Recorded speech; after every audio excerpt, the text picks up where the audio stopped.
So Jesus and the disciples are at the point of eating the bread when he said, I tell you the truth, one of you will betray me.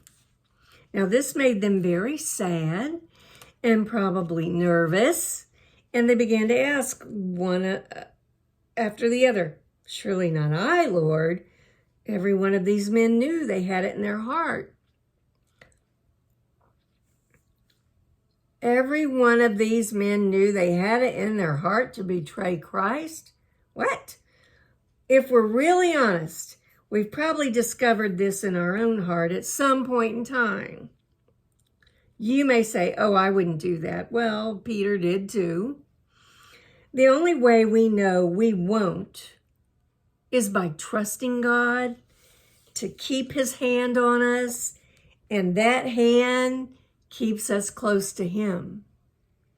Jesus told the disciples that he would soon die, but news that one of them was a traitor broke their heart.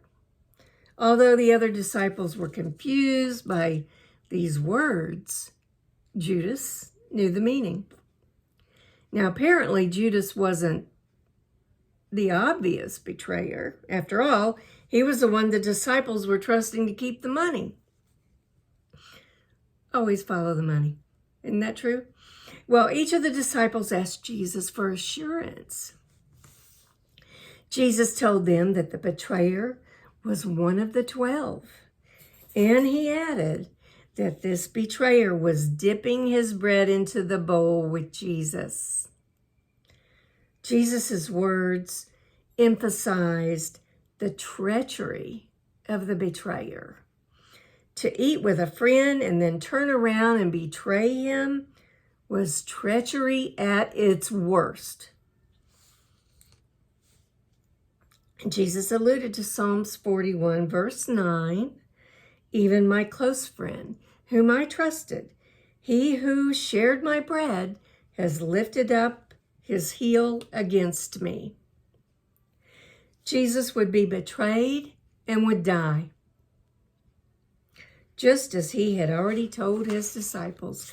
His death, however, wouldn't occur merely because of the betrayer. The Son of Man had to die to complete God's plan and fulfill Scripture. Psalms 41, 9 through 13, and Isaiah 53, 1 through 6. All would happen as it is written.